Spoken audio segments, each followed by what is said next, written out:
Welcome to my YouTube channel to Fresh Start Coder. आज आम देखा जा कंप्लीट ओवरव्यू माइक्रोप्रोसेसर उपरे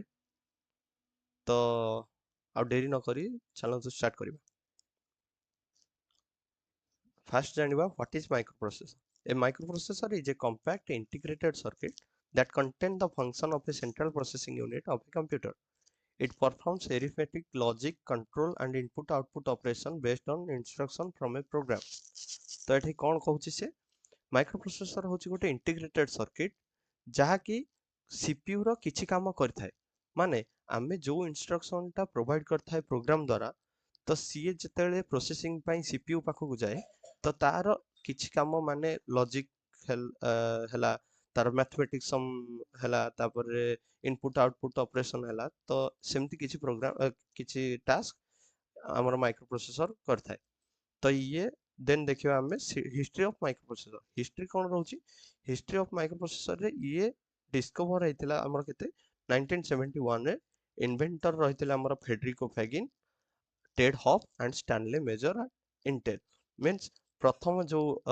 माइक्रोप्रोसेसर ता डिस्कवर हेतिला से इंटेल कंपनी द्वारा इन्वेंट बाहर करा जाइतिला जहाँकि 1971 मसीह हेतिला आ फर्स्ट माइक्रोप्रोसेसर रो वर्जन टा हला इंटेल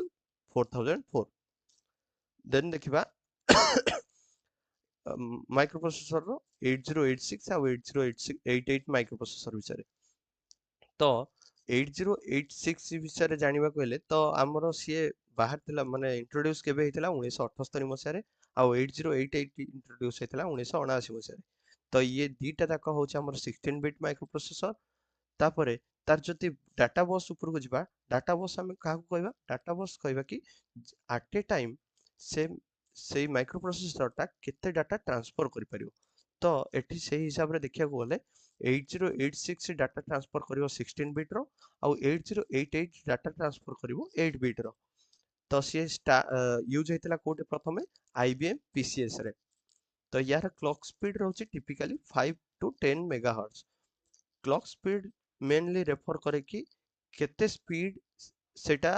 प्रोसेस कर पारची तो ये 5 मिलियन रु 10 मिलियन क्लॉक्स पर सेकंड स्पीड रे ये प्रोसेसिंग करता है तापर एड्रेसिंग बस को देखिया गले एड्रेसिंग बस काहा को कहबा सीए फिजिकल मेमोरी रे से केते डाटा पर्यंत से मेमोरी एड्रेस कर पारची गोटे प्रोसेस को तो 20 बिट एड्रेस बस माने 2 to the power 20 it tends to approximately 1 MB per 1 MB so आमे जानि परछे तो 8086 या 8088 माइक्रोप्रोसेसर से फिजिकल मेमोरी रे 1 MB पर्यंत डाटा एड्रेस कर परिबे स्पेस एड्रेस कर परिबे तो यार सेगमेंट मेमोरी आर्किटेक्चर ता जो रहउची तार रहउची कोन डिवाइड्स मेमोरी इनटू सेगमेंट्स माने मेमोरी टाको डिफरेंट भाग रे विभक्त कर दबो तापरे तार ऑफसेट ताको असाइन कर दबो माने जेमिति कि बही रो गोटे बुक रो इंडेक्स थाए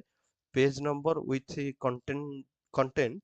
से हिसाब रे ऑफसेट आउ सेगमेंट रे विभक्त कर दिए ऑफसेट ता गोटे टाइप रो इंडेंटेशन होता है सेगमेंट पाई तो से हिसाब रे ये एक्सेस करता है मेमोरी 80286 माइक्रोप्रोसेसर विषय रे ये रिलीज हेतिला 1982 मसिया रे जहाँकि सक्सेसर थिला इंटेल द्वारा 8086 आ 8088 माइक्रोप्रोसेसर पर तो यार माइक्रोप्रोसेसर टाइप होची 16 बिट रो तापरे यार एड्रेस बस होची 24 बिट माने 2 to the power 24 up to 16 MB तक ये अलाउ कर परिबो डाटा देन तापरे यार देखबा डाटा बस डाटा बस देखिबा डाटा बस होची सेम एज 8088 8086 माने 2 टू द पावर 16 1 एमबी पर 1 एमबी जाए से डाटा ट्रांसफर कर पारे तो देन देखिबा हमें इंट्रोडक्शन टू 80386 रो 80386 इंट्रोड्यूस हेतला 1985 मसिया रे तापरे तार माइक्रोप्रोसेसर टाइप थिला 32 बिट रो तो 32 बिट रो आउ तार डाटा बस थिला 32 bit row and address bus भी 32 बिट रो थिला तो से हिसाब रे से डाटा बस माने 32 बिट रो data at a time transfer कर पारथिला ଆଉ ଆଡ୍ରେସ୍ ବସ୍ ବୋଲେ 32 bit 2 to the power 32 bit ମାନେ 4 GB पर्यंत मेमोरी स्पेस से आलोकेट करथिला गोटे प्रोसेसर को। देन देखिबा पेंटियम विषय। पेंटियम चिप केबे बाहरथिला 1993 मसिहार पेंटियम चिप बाहरथिला। यार माइक्रो प्रोसेसर थिला 32 बिट रो, एबे लेटेस्ट वर्जन किंतु 64 बिट रो। तो यार की फीचर रहउछि कोन तर तार 64 बिट रो डाटा बस रहउछि आउ 32 बिट रो एड्रेस बस रहउछि। माने 64 बिट रो डाटा बस माने at a time 64 bit data से ट्रांसफर करि परिबो आउ अलाउ करिवो 32 बिट एड्रेस बस माने अलाउ करिवो 4 GB मेमोरी गोटे प्रोसेस को। आपन को एबे ओवरऑल आइडिया गोटे दे दोछि। तो एठी सब तो कंपेयर करके मु लिखि दैछि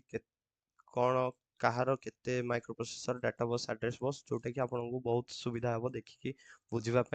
आउ एमसीक्यू क्वेश्चन रे यार ऊपर बहुत क्वेश्चन आसे माने मिनिमम गोटे रु दुटा क्वेश्चन आसे किछि भी कॉम्पिटिटिव टीचर एग्जाम रे। तो यार रहुछि कोन माइक्रो प्रोसेसर 8086 रो इंट्रोड्यूस हेतला 1978 रे। माइक्रो प्रोसेसर टाइप थिला 16 बिट रो, डाटा बस 16 बिट रो, एड्रेस बस 20 बिट रो। माइक्रो प्रोसेसर 8088 इंट्रोड्यूस हेतला 1979 रे। Microprocessor type is 16 bit, data bus 8 bit, address bus 20 bit. Microprocessor 80286 रो इंट्रोड्यूस हेतला 1982 रे। माइक्रो प्रोसेसर टाइप थिला 16 बिट रो, डाटा बस थिला 16 बिट रो, 24 बिट रो, एड्रेस बस थिला। माइक्रो प्रोसेसर 80386 से इंट्रोड्यूस हेतला 1985 रे। माइक्रो प्रोसेसर टाइप थिला 32 बिट, डाटा बस थिला 32 बिट, एड्रेस बस भी 32 बिट। पेंटियम से इंट्रोड्यूस हेतला 1993 रे। माइक्रो प्रोसेसर टाइप थिला 32 बिट, डाटा बस थिला 64 बिट रो, और एड्रेस बस थिला 32 बिट रो। जदि माने आपण माने एते पर्यंत वीडियो टी देखुछंदी, आपन को जदि ठीक लागुची लाइक करिवे, शेयर करिवे, सब्सक्राइब करिवे और किछि भी इंप्रूवमेंट पई मते कमेंट द्वारा निश्चय जणेबे। Thank you.